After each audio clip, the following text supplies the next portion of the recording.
무역영어라고 해서 일반 영어와 크게 다를 것이 없습니다.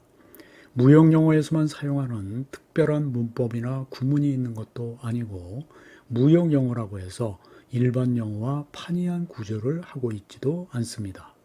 단지 일반 영어에서는 잘 사용하지 않는 무역용어가 등장한다는 것을 빼고는 일반 영어와의 차이점을 찾기가 힘듭니다. 이는 내국인을 상대로 사업을 할 때도 일부 특수한 전문 용어를 사용하는 것을 제외하고는 일상생활에서 사용하는 말을 그대로 사용하는 것과 마찬가지입니다. 그러므로 일반 영어와 대비되는 특별한 형식의 무역영어가 있는 것이 아니라 일반적인 영어의 일부분으로서 무역용어를 사용하는 무역영어가 있다고 이해하는 것이 바람직합니다. 결국 무역영어를 잘하기 위해서는 일반적인 영어 실력을 키우면서 무역 실무에서 등장하는 무역용어를 익혀야 한다는 결론에 도달하게 됩니다.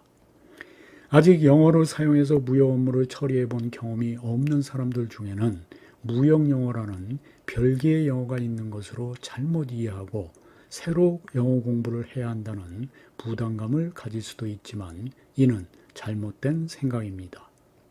일반적인 영어와 대비되는 뜻에서의 무역영어란 없다라는 인식을 갖는 것이 중요합니다. 일반 영어와 마찬가지로 무역영어도 크게 독해, 작문, 회화, 문법 등으로 나누어 생각할 수 있습니다. 즉, 무역을 하기 위해서는 외국인이 보내오는 통신문을 이해하고 외국인에게 자신의 의견을 통신문으로 작성해서 전달해야 하며 필요에 따라 외국인과 직접 대화를 나눌 수 있어야 하고 이를 뒷받침할 수 있는 기본적인 문법 실력을 갖추어야 합니다. 이를 부분별로 나누어 살펴보면 다음과 같습니다.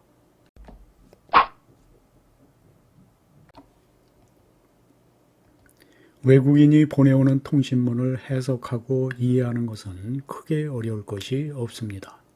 무역 통신문의 특성상 간결하고 명확한 표현이 주를 이루고 아주 특별한 경우가 아니면 복잡한 문장이나 난해한 표현의 사용을 자제하기 때문입니다. 실제로 무역 업무를 처리하면서 외국인이 보내오는 통신문을 읽어보면 이해하기가 힘들 정도로 복잡한 문장은 찾아보기가 힘듭니다. 무역통신문이 특별히 편리한 이유는 무역통신문의 목적이 감동을 창출하기보다는 사실을 있는 그대로 신속 정확하게 전달하는 데 있기 때문에 문학작품에서와 같은 세밀한 묘사나 아기자기한 수식을 필요로 하지 않기 때문입니다. 따라서 복잡한 계약이나 클레임과 관련된 통신문을 제외하고는 대부분 몇 줄 안 되는 단문으로 이루어지는 경우가 많습니다. 이와 같이 대부분의 무역 통신문이 평이한 문장으로 이루어지기 때문에 무역 통신문을 이해하기 위한 별도의 독해 훈련은 필요하지 않습니다. 다만 일반 영어에서 사용하지 않는 무역 용어가 등장하므로 기본적인 무역 용어의 뜻은 파악해 두어야 합니다. 비단 무역 용어뿐만 아니라 일반 영어에 있어서도 가장 어려운 것 중에 하나가 작문입니다. 아무리 복잡한 문장도 술술 해석하고 외국인과 대화를 나누는데 아무런 문제가 없는 사람 중에도 짧은 문장 하나 쓰지 못해서 쩔쩔매는 경우가 많습니다. 작문 실력은 상당 기간 동안 지속적인 훈련을 통해서만 길러지는 것이기 때문에 평소에 글을 쓸 기회가 없는 사람이 갑자기 좋은 글을 쓰기란 거의 불가능합니다. 하지만 무역통신문에서 사용하는 표현은 상황별로 정형화가 되어 있어서 비록 단어나 문법 실력이 떨어지는 사람이라도 상황에 따른 표현법을 익히기만 하면 기본적인 통신문을 작성하는 것이 가능합니다.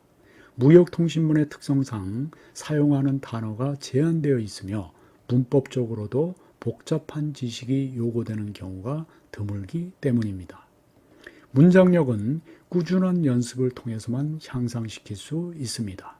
그렇다고 무작정 아무 문장이나 써보는 것은 계속하기도 힘들고 크게 효과적이지도 않습니다. 그보다는 실무를 하면서 실제 상황을 놓고 통신문을 작성하는 훈련을 하는 것이 보다 효과적입니다. 처음에는 문장 하나를 만드는 것도 힘이 들고 시간도 많이 소요되겠지만 시간이 갈수록 문장력이 향상되는 것을 느낄 수 있습니다. 작문 실력을 보다 효과적으로 향상시키기 위해서는 남이 써놓은 문장을 하나둘씩 자기 것으로 만드는 것이 좋습니다. 특히 영어권에서 보내온 통신문의 문장들을 반복적으로 학습하면 상당히 좋은 결과를 얻을 수 있습니다. 간혹 복잡한 조항을 포함한 계약서를 작성할까 봐 걱정이 될 수도 있지만 이런 계약서가 필요한 회사라면 품목이나 거래 내용에 따라서 미리 작성해 놓은 양식이 있기 때문에 해당 양식에다 품명이나 가격만 바꿔서 작성하면 되므로 크게 걱정하지 않아도 됩니다.